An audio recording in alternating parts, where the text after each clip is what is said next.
सर्वमंगलमंगले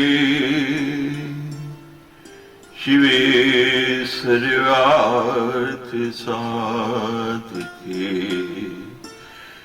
शरणे त्र्यंबके गौरी नारायणी नमोस्तुते।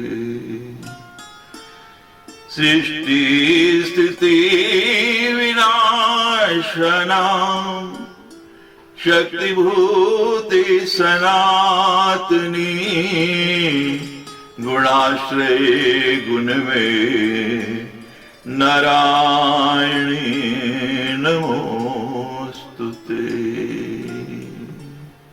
सर्वस्वरूपी सर्वेशी सर्वशक्ति समन्विते भैविस्राहिनो देवी दुर्गे देवी नमोस्तुते। ब्रह्मोवाच एवं प्रभावसा देवी मया दृष्टनाथ विष्णुना शिविनापि महाभाग तास्ता देवे पृथक पृथक। ब्रह्मा जी बोले, हे महाभाग नारद, मेरे विष्णु तथा शंकर ने इस प्रकार के प्रभाव वाले उन देवी को तथा अन्य सभी देवियों को पृथक पृथक देखा। व्यासवाच इत्याकर्ण्य पितृवाक्यं नारदो मुने सत्तमे पप्रच्छ परम प्रीते प्रजापतिम इदं वचे। पिताजी का ये वचन सुनकर मुनिवर नारद जी ने परम प्रसन्न होकर प्रजापति ब्रह्मा जी से पूछा, वो मानो देव विनाशियो निर्गुणो रच्यते दिष्टैर्चे अनुभूतश्चे तद्वदस्तु पिता मे त्रिगुणा वीक्षिता शक्ति निर्गुणा की दृषि पिते तस्य स्वरूप में ब्रूहि पुरुषस्य च पदवज। हे पितामह, आपने जिन आदि अविनाशी निर्गुण अच्युत तथा अभी परम पुरुष का दर्शन तथा अनुभव किया, उनके विषय में बताई। हे पिताजी, आपने त्रिगुण संपन्ना देवी का दर्शन तो कर लिया है, निर्गुण शक्ति कैसी होती है, हे कमलोद्भव, अब आप मुझे उन पर शक्ति का तथा परम पुरुष का स्वरूप बताइए, जिनके लिए मैंने श्वेत द्वीप में महान तपश्चर्या की और क्रोध शून्य, क्रोध से रहित सिद्ध पुरुषों, महात्माओं तथा तपस्वियों के दर्शन किए। वे परमात्मा मुझे दृष्टि गोचर क्यों नहीं हुए, ही प्रजापति? इसके बाद भी उनके दर्शन के लिए मैंने वहां बार बार जाकर अनेक प्रकार से तपस्या की। हे तात, आपने मनोरमा सगुणा शक्ति का दर्शन किया है, आप मुझे बताइए कि निर्गुण शक्ति और निर्गुण परमात्मा कैसे हैं। इति पृष्ठ पिता तेन नारदिन प्रजापति उवाच वचनं तथ्यं सिद्धपूर्वं पिता में। व्यास जी कहते हैं, नारद जी ने अपने पिता ब्रह्मा जी से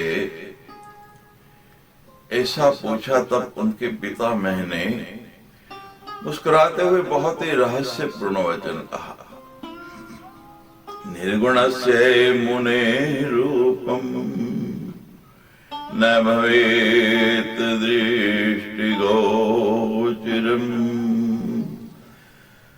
दृश्यं च नश्वरं यस्मात् रूपम दृश्यते कथम।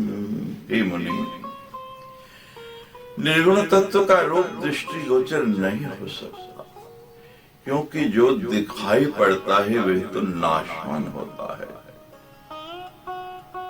जो रूप रहित है वो दृष्टिगोचर कैसे हो सकता है? निर्गुणा दुर्गुणा शक्तिर निर्गुणश्च तथा पुमान् ज्ञानगम्यो मुनीनां तु भावनीयो तथा पुनः। निर्गुणा शक्ति को जान पाना बहुत ही कठिन है, अत्यंत दुरूह है। उसी प्रकार निर्गुण परमात्मा का साक्षात भी अति दुष्कर।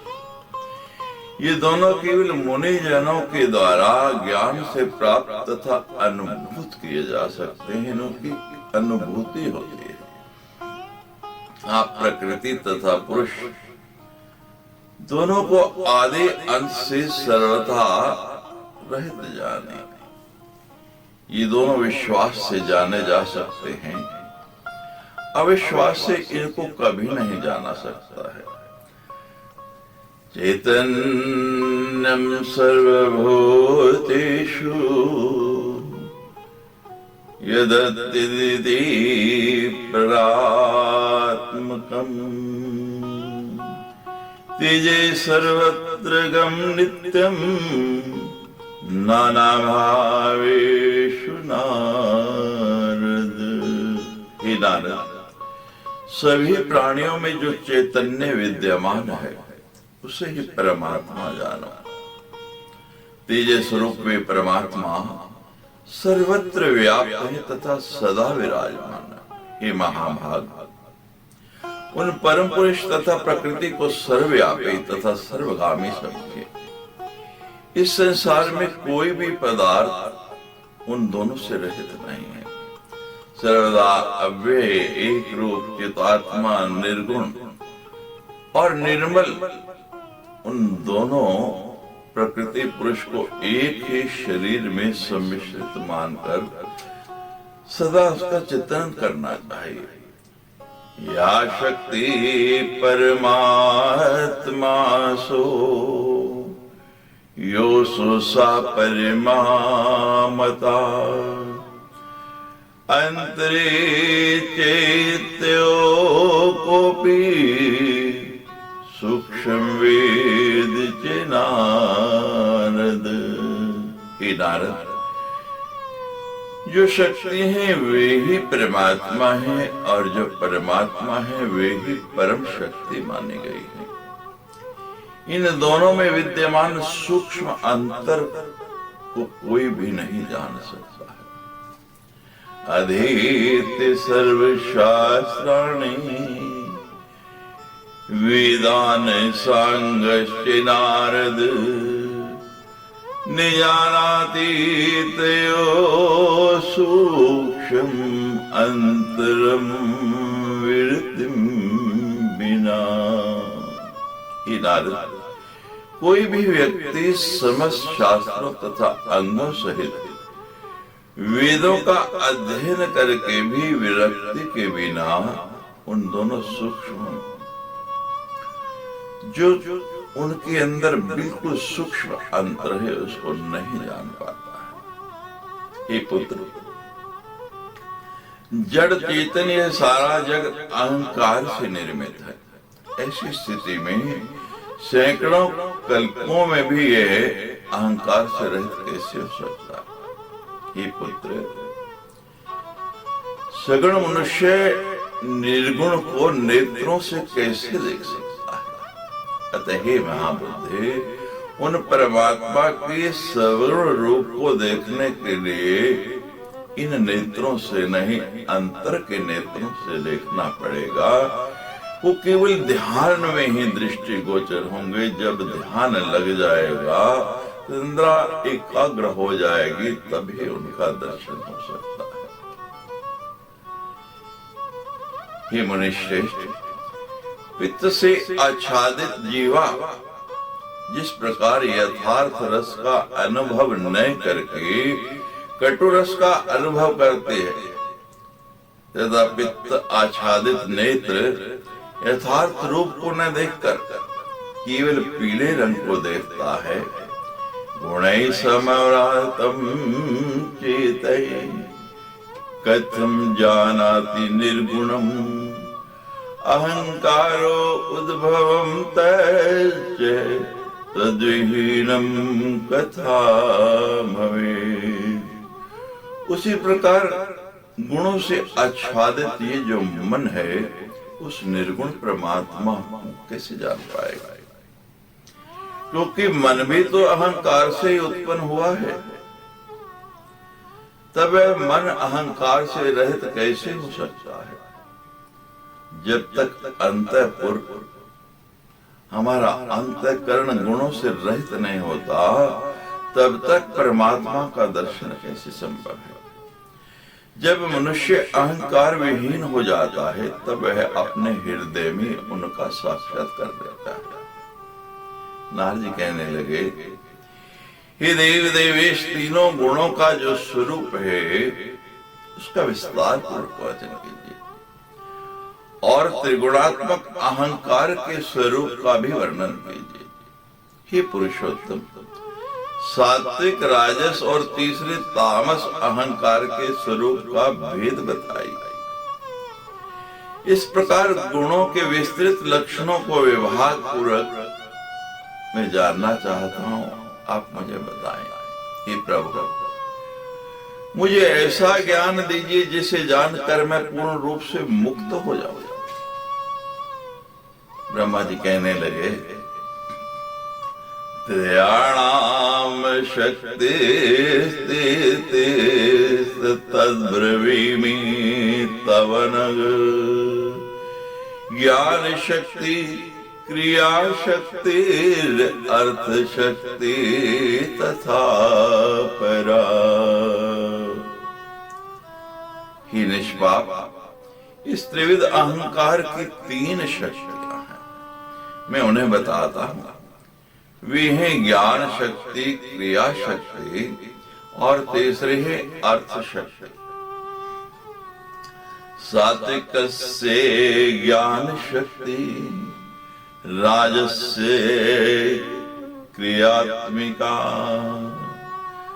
द्रव्य शक्ति तामस से तिस्तिश्च कथिता तव। इनमें सात्विक अहंकार की ज्ञान शक्ति, राजस की क्रिया शक्ति और तामस की द्रव्य शक्ति है। ये तीन शक्तियां मैंने आपको बता दी। तेषां कार्याणि वक्ष्यामि, शृणु नारद तत्त्वतः। तामसे द्रव्य शक्तिश्च शब्द स्पर्श समुद्भवे, रूपम रसश्च गंधश्च तन्मात्राणि प्रचक्षते। शब्दैक गुणमाकाशम वायु स्पर्श गुणा तथा। स्वरूप गुणश्च अग्निश्च जलम रस गुणात्मकम। पितृगंध गुणागेयः शुक्षामणे तानि नारद। हे नारद, अब मैं उनके कार्यों के सम्यक रूप से तुम्हें बताऊंगा। तामसी द्रव्य शक्ति, अर्थ शक्ति से उत्पन्न शब्द, स्पर्श, रूप, रस तथा गंध ये तन्मात्राएं कहे गए हैं। आकाश का एकमात्र गुण शब्द, वायु का गुण स्पर्श, अग्नि का गुण रूप, जल का गुण रस और पृथ्वी का गुण गंध है। ऐसा जानना चाहिए। हे नारद, ये तन्मात्राएं अत्यंत सूक्ष्म है। दशैतानि मिलिता तु द्रव्य शक्ति युतानि वे तामस अहंकार जय स्यात् सर्गे तदनु ऋतिके। द्रव्य शक्ति से युक्त इन 10 तन्मात्राओं तथा उनके 5 गुणों से मिलकर तामस अहंकार की अनुवृत्ति से सृष्टि की रचना होती है। अब राजसी शक्ति क्रिया से उत्पन्न होने वाली इंद्रियों के विषय में सुनो। श्रोत्र, त्वचा, रसना, नेत्र और नासिका, ये 5 ज्ञान इंद्रियां तथा वाणी, हाथ, पैर, गुदा और गुहिया, ये 5 कर्म इंद्रियां, उससे उत्पन्न है प्राण, अपान, व्यान, समान तथा उदान, ये 5 प्रकार की वायु है। इन 5 ज्ञान इंद्रियां, 5 कर्म इंद्रियां और 5 प्रकार की वायु, इनसे मिलकर होने वाली जो सृष्टि है वो राजसी सृष्टि कही जाती है। ये सभी साधन क्रिया शक्ति से सदा युक्त रहते हैं और इनकी उपादान कारण को ही चित्त की अनुवृत्ति कहा जाता है। ज्ञान शक्ति समायुक्ता सात्विका च समुद्भवा दिशो आयुष्य सूर्ये च वरुणे च शुनावपि ज्ञानेन्द्रियाणां पंचानां पंचाधिष्ठाति देवता चंद्रो ब्रह्मा तथा रुद्रे क्षितज्ञश्च चतुर्कके इत्यन्तःकरणाख्यस्य मुद्यादयश्च दिदेवतम् चत्वारिव तथा प्रोक्ता किल दृष्टा त्रिदेवता मनसा सह चेतानि नूनं पंचदशैव तु सात्विकस्य तु सर्गोऽयं सात्विकाख्ये प्रकीर्तिते। दिशाएं वायु, सूर्य, वरुण और दोनों अश्विनी कुमार ज्ञान शक्ति से युक्त हैं और ये सात्विक अहंकार से उत्पन्न हुए हैं। 5 ज्ञान इंद्रियों के ये 5 अधिष्ठात्री देवता हैं। इसी प्रकार बुद्धि आदि अंतःकरण चतुष्टय के चंद्रमा, ब्रह्मा, रुद्र तथा क्षेत्रज्ञ ये अधिदेव हैं। ये चारों अधिष्ठात्री देवता कहे गए हैं। मन सहित ये सब मिलाकर के 15 होते हैं। ये सात्विक अहंकार की सृष्टि है और इसे सात्विक सृष्टि कहा गया है। स्थूल और सूक्ष्म भेद से परमात्मा के 2 रूप होते हैं। उनमें ज्ञान रूप निराकार स्वरूप सबका कारण कहा गया है। साधक के ध्यान आदि कार्यों के लिए परमात्मा के स्थूल रूप की उपासना की गई है। वे उस परम पुरुष का सूक्ष्म शरीर ही बताया गया है। मेरा यह शरीर सूत्र संज्ञक है। अब मैं उस परब्रह्म परमात्मा के स्थूल विराट स्वरूप का वर्णन करूंगा। हे नारद, आप उसे सुने, जिसे सावधानी से सुनकर मनुष्य मुक्त हो जाता है। इसके पहले मैंने गंध, रस, रूप, स्पर्श और शब्द इन 5 तन्मात्राओं तथा पृथ्वी, जल, अग्नि, वायु और आकाश, इन सूक्ष्म पंच महाभूतों का वर्णन विस्तार से कर दिया है। उन्हीं पांचों को मिलाकर पंचीकरण की प्रक्रिया से परमात्मा ने पंचभूत में देह की सृष्टि की है। अब ये पंचीकरण के भेद सुनो। सबसे पहले रस रूप तन मात्रा का मन में निश्चय करके जिस स्थूल रूप में जल होता है वैसे ही उसकी दो अंशों में भावना करें। उसी प्रकार अवशिष्ट चार भूतों के भी दो दो भाग करके उसमें आधे भाग को अलग करने, शेष आधे अंश को चार प्रकार से अलग करके आधे भाग से रहित उन अंशों में मिलाना। रस तन मात्रा को आधे भाग जल में मिलाकर अवशिष्ट भूत तन मात्रा के आधे को चारों भागों में मिश्रित। ऐसा करने से जब रस में स्थूल जल हो जाए तब अन्य चार भूतों के पंचीकरण का विभाग करें।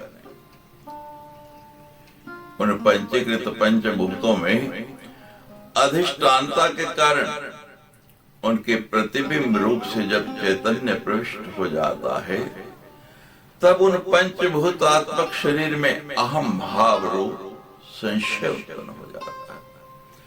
तब उस स्थूल शरीर में देहाभिमान के साथ चैतन्य जागृत होने लगता है।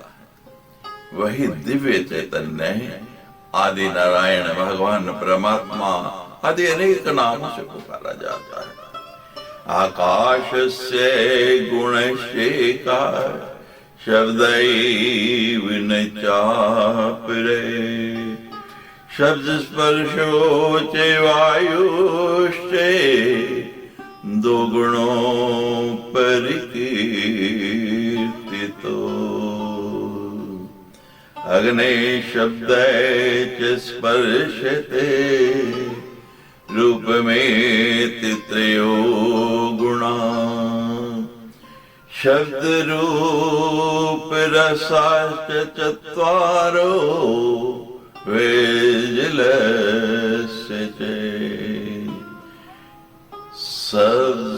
शब्द रसारूपम गंधस्य पृथ्वी गुणा, एवं मिलित योगश्च ब्रह्मांड उत्तिरुच्यते, सर्वे जीवा मिलित्वेव ब्रह्मांडांश समुद्भवा, चतुर्शीति लक्षाश्च प्रोक्ता वे जीव जाते। आकाश का केवल एकमात्र गुण शब्द है, दूसरा कोई नहीं। वायु के शब्द और स्पर्श ये दो गुण कहे गए हैं। शब्द, स्पर्श और रूप ये तीन गुण अग्नि के हैं और चार गुण जल के कहे गए हैं। शब्द, स्पर्श, रूप और रस। पृथ्वी पांच गुणों से समाहित है। शब्द, स्पर्श, रूप, रस के साथ उसमें गंध भी आ गई है। इस प्रकार इन पंचीकृत महाभूतों के योग से ब्रह्मांड की उत्पत्ति कही जाती है। ब्रह्मांड के अंश से उत्पन्न सभी जीवों को मिलाकर ही 84 लाख योनियां बनती हैं।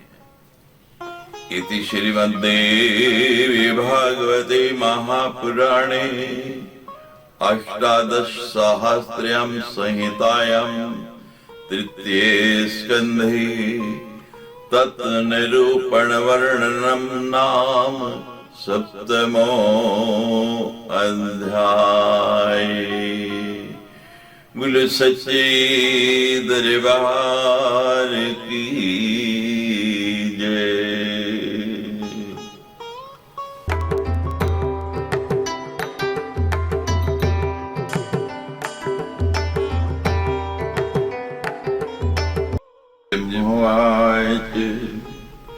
सर्गोऽयं कथितस्तात् यत्पृष्टोऽहं त्वयाधुना गुणानामरूपसंस्थावे शृणुष्व एकाग्रमानसे। ब्रह्मा जी बोले, हे तात, आपने जो मुझे पूछा था वे सृष्टि का वर्णन मैंने आपको सुना दिया। अब मैं गुणों का स्वरूप कहता हूं, उसे एकाग्रचित्त होकर सुनो। सतम प्रीत्यात्मकं ज्ञेयं सुख प्रीति समुद्भवे आर्जवं चेतसा सत्यं शोचम श्रद्धा क्षमा धृति अनुकंपा तथा लज्जा शांति संतोष एव च एते सत्व प्रतीति च जायते निश्चला सदा। सत्वगुण को प्रीति स्वरूप समझना चाहिए। वे प्रीति सुख से उत्पन्न होती है। सरलता, सत्य, शोच, श्रद्धा, क्षमा, धैर्य, कृपा, लज्जा, शांति और संतोष, इन लक्षणों से सदैव निश्चल सत्वगुण की प्रतीति होती है। सत्वगुण का वर्ण श्वेत है। वे सर्वदा धर्म के प्रति प्रीति उत्पन्न करता है। सत श्रद्धा का आविर्भाव करता है तथा असत श्रद्धा को समाप्त करता है। सात्विकी राजसी चैव तामसी च तथा परा श्रद्धा तु त्रिविधा प्रोक्ता मुनिभिः तत्वदर्शिभिः। तत्वदर्शी मुनियों ने 3 प्रकार की श्रद्धा बताई है, जो सात्विकी, राजसी और तामसी है। रजोगुण रक्त वर्ण वाला, लाल रंग वाला कहा गया है। वह आश्चर्य एवं अप्रीति को उत्पन्न करता है। दुख से योग के कारण ही निश्चित रूप से अप्रीति उत्पन्न होती है। जहां ईर्ष्या, द्रोह, मत्सर, स्तंभन, उत्कंठा और निद्रा रहती है, वहां राजसी श्रद्धा रहती है। प्रद्वेषोत तथा द्रोह मत्सरे स्तंभ उत्कंठा च तथा निद्रा श्रद्धा तत् च राजसी। अभिमान, मद और गर्व से ये सब भी राजसी श्रद्धा से उत्पन्न होते हैं। अतः विद्वान मनुष्यों को प्रयत्न करना चाहिए कि वे इन लक्षणों से बचें। तमोगुण का वर्ण कृष्ण होता है। कृष्ण वर्णम तमय प्रोक्तम मोहनम च विद्यादकृत आलस्यम तथा ज्ञानम निद्राधन्यम भयम तथा। तमोगुण काले रंग का है। यह मोह और विषाद को उत्पन्न करता है। आलस्य, अज्ञान, निद्रा, दीनता, भय, विवाद, कायरता, कुटिलता, क्रोध, विवादैश्चैव कार्पण्यम, कौटिल्यम, रोष एव च वैषम्यम वाति नास्तिक्यम परिदोषानुदर्शनम। अत्यंत नास्तिकता और दूसरों के दोष देखने की संभावना, ये सभी के सभी तामसिक श्रद्धा के लक्षण हैं। पंडित जन इन लक्षणों से तामसी श्रद्धा जान ले। तामसी श्रद्धा से युक्त ये सभी लक्षण दूसरे को पीड़ा देने वाले बताए गए हैं। प्रातितवं तमस्ते तीर्लक्षणे सर्वथा बुधे तामस्य श्रद्धायुक्तम् परतापोपिपादकम्। आत्म कल्याण की इच्छा रखने वाले को अपने में निरंतर सत्व गुण का विकास करना चाहिए। रजोगुण पर नियंत्रण रखने के लिए प्रयास करना चाहिए और तमोगुण का समूल नाश कर देना चाहिए। ये तीनों गुण एक दूसरे का उत्कर्ष होने की दशा में परस्पर एक दूसरे का विरोध करने लगते हैं। ये सारे के सारे एक दूसरे पर आश्रित हैं और निराश्रय होकर नहीं रहते। सत्व गुण, रजोगुण तथा तमोगुण में से कोई एक अकेला कभी भी नहीं रह सकता। ये सारे मिलकर इकट्ठे एक साथ रहते हैं, इसलिए ये एक दूसरे पर आश्रित संबंध वाले भी कहे गए हैं। ये नारद ध्यान से सुनो, अब मैं इनके एक दूसरे पर कैसे आश्रित हैं इस संबंध में विस्तार से वर्णन करता हूं, जिसे जानकर मनुष्य भाव बंधन से छुटकारा प्राप्त कर लेता है। इसमें आपको किसी कारण का संदेह नहीं करना चाहिए। सम्यक प्रकार से जानकर मैंने ये बात कही है। मैंने पहले इसे जाना, इसका अनुभव किया और पुनः परिणाम देखकर इसका परिज्ञान प्राप्त किया है। श्रवण दर्शनाचैव सपदेव महामते संस्कार अनुभाव चैव परिज्ञातम निजायते। हे महामते, मात्र देख लेने, सुन लेने या संस्कार जनित अपने अनुभव से ही किसी भी वस्तु का तत्काल परिज्ञान नहीं हो जाता। जैसे किसी पवित्र तीर्थ के विषय में सुनकर किसी व्यक्ति के हृदय में राष्ट्रीय श्रद्धा उत्पन्न हो गई और वो उस तीर्थ में चला गया। वहां पहुंचकर उसने वही देखा जैसा पहले उसने सुना था। उस तीर्थ में उसने स्नान करके तीर्थ कृत्य किया और राजसी दान भी दिया। रजोगुण से युक्त रहकर उस व्यक्ति ने कुछ समय तक वहां तीर्थवास भी किया, किंतु ऐसा करके भी वह राग द्वेष से मुक्त नहीं हो पाया और काम क्रोध आदि विकारों से तो पूरी तरह से आच्छादित ही रहा। उन्हें अपने घर को लौट आया और पूर्व की भांति रहने लगा। श्रुतम चेनानुभूतम वेत्ति न तीर्थम मुनीश्वर न प्राप्तम चे फलम यस्मात् श्रुतम विद्धि नारद। हे मुनीश्वर, उस व्यक्ति ने ये तीर्थ की महिमा तो सुनी थी, किंतु उसका सम्यक अनुभव नहीं किया, इसीलिए उसे तीर्थ यात्रा का कोई फल नहीं प्राप्त हुआ।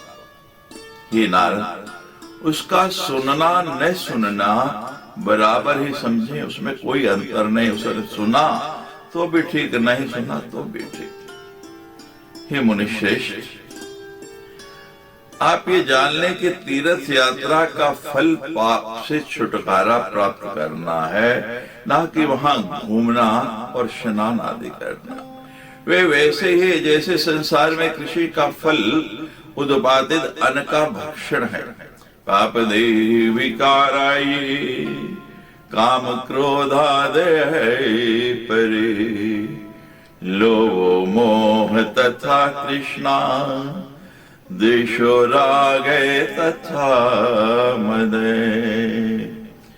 जो काम क्रोध लोभ मोह तृष्णा द्वेष राग मद पर दोष दर्शन ईर्ष्या सहनशीलता का अभाव और अशांति आदि है, वे पाप में इस शरीर के विकार हैं।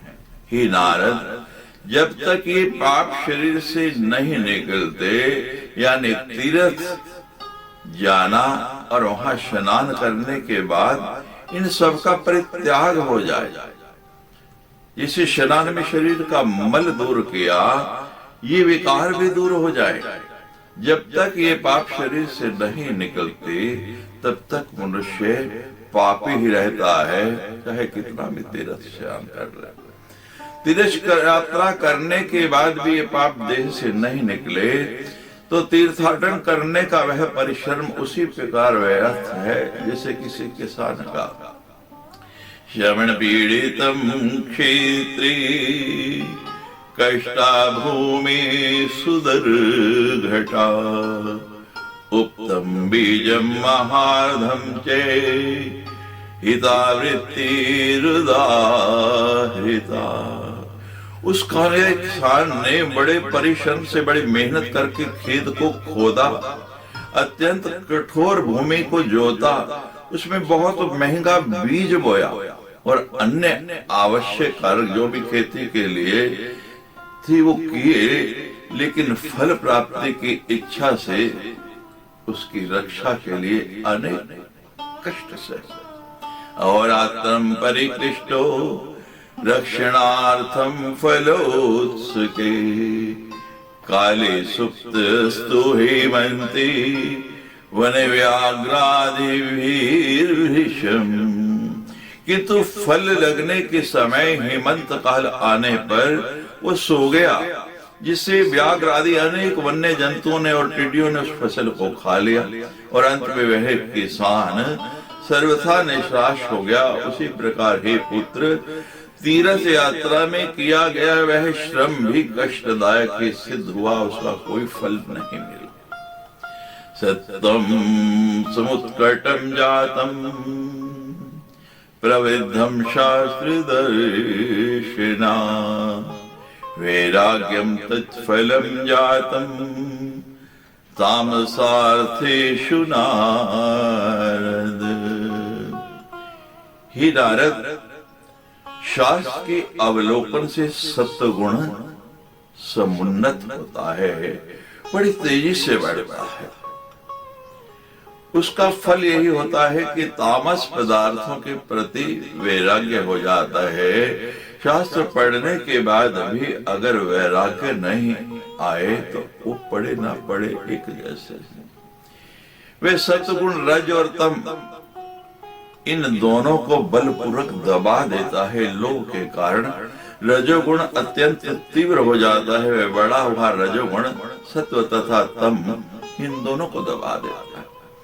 इसी प्रकार तमोगुण मोह के कारण तीव्रता को प्राप्त होकर सत्वगुण तथा रजोगुण इन दोनों को दबा देता है। ये गुण जिस प्रकार एक दूसरे को दबाते रहते हैं उसे मैं यहाँ विस्तार पूर्वक कह रहा हूं।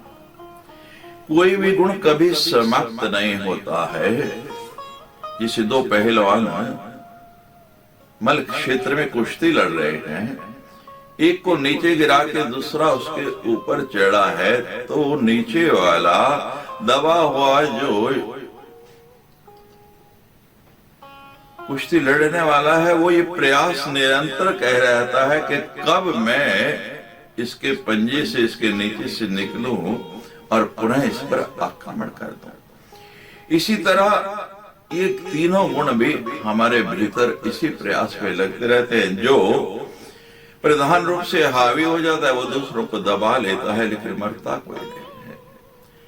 यदा सत्वं प्रविद्धं मे मति धर्मे सिता तदा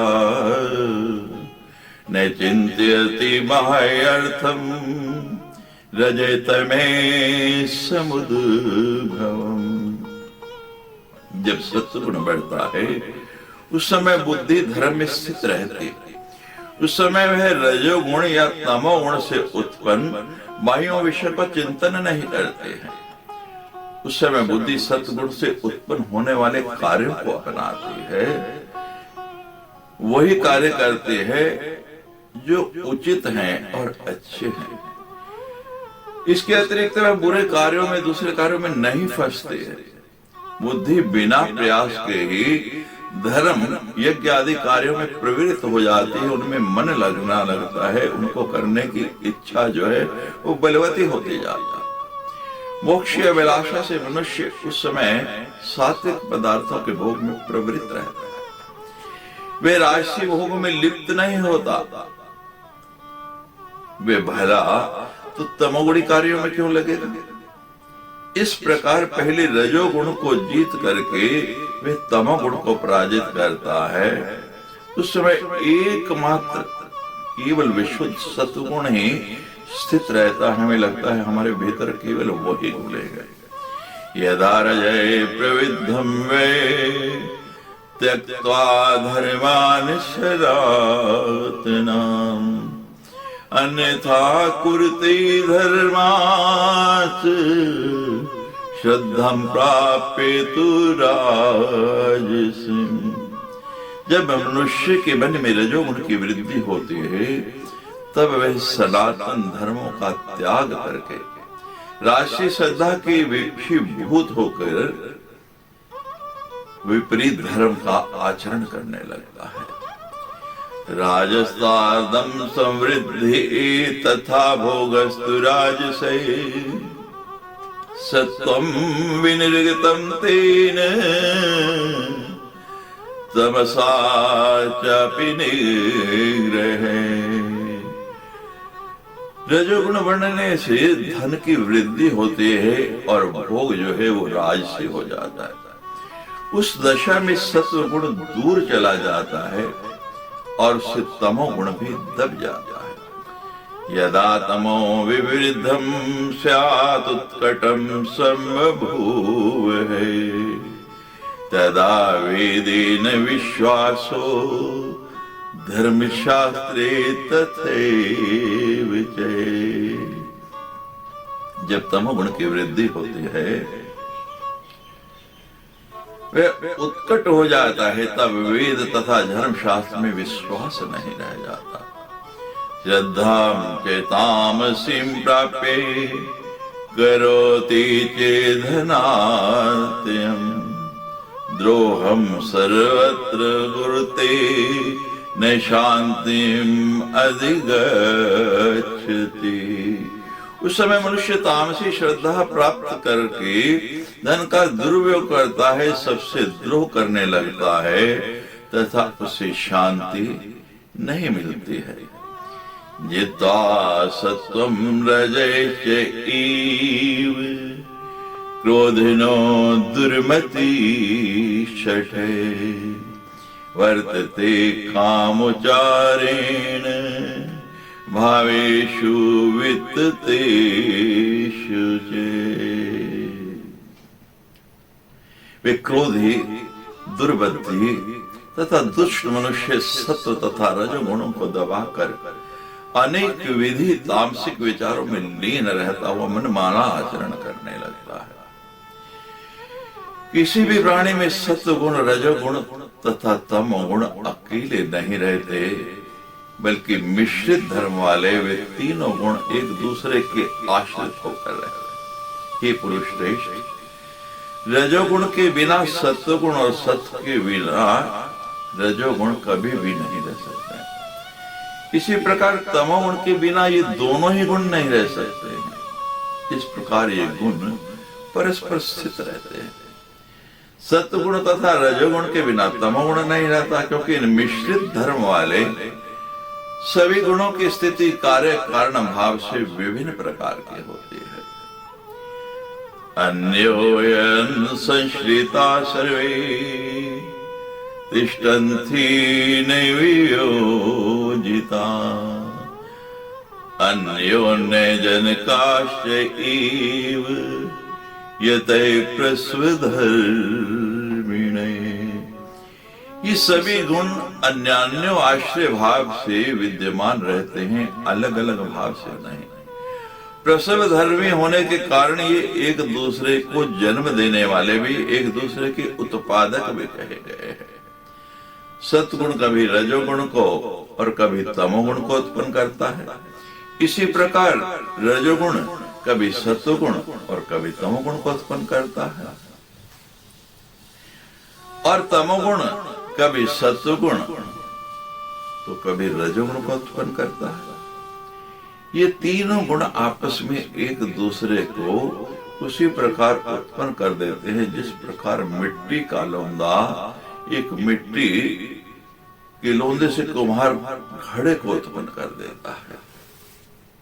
बुद्धिस्तथास्ते गुणा कामन बोधयन्ति परस्परम देवदत्त विष्णुमित्र यज्ञदत्तादयो तथा। मनुष्यों की बुद्धि में स्थित ये तीनों गुण परस्पर कामनाओं को उसी प्रकार जागृत करते हैं जैसे देवदत्त, विष्णुमित्र और यज्ञदत्त ये तीनों मिलकर काम करते हैं। उसी प्रकार ये तीनों गुण भी मिलकर के इकट्ठे होकर सदा काम करते हैं। यथा स्त्री पुरुषे चैव मिथुनो च परस्परम तथा गुणा समायान्ति युगं भावं परस्परम। रजसो मिथुने सत्वं सत्वस्य मिथुने रजः उभे सत्वरजसी तमसो मिथुने विदु। जिस प्रकार स्त्री और पुरुष आपस में मिथुन भाव को प्राप्त होते हैं, बिल्कुल उसी प्रकार ये तीनों गुण भी परस्पर युग्म भाव को प्राप्त करते रहते हैं। रजोगुण का युग्म भाव होने पर सत्वगुण, सत्वगुण का युग्म भाव होने पर रजोगुण और रजोगुण का युग्म भाव होने से तमोगुण, ये युग्म भाव से उत्पन्न होते रहते हैं, ऐसा कहा गया है। नारद जी कहने लगे यतेत कथितम पित्रा गुणरूपणम उत्तमं शुद्धापि तस्य एवाहं ततो पृच्छं पितामहम्। इत्येत कथितं पित्रा गुणरूपणोत्तमम् शुद्धायपि तस्य एवाहं ततो पृच्छं पितामहम्। इस प्रकार पिता जी ने तीनों गुणों के अति उत्तम स्वरूप का वर्णन किया। इसे सुनने के पश्चात मैंने पुनः पितामह ब्रह्मा जी से पूछा इति श्रीमद्देवी भागवती महापुराणे अष्टादशसहस्रम संहितायां तृतीय स्कन्धे गुणानां रूप संस्थानादि वर्णनम नामष्टमो अध्याय। बोलो सच्चे दरबार की जय।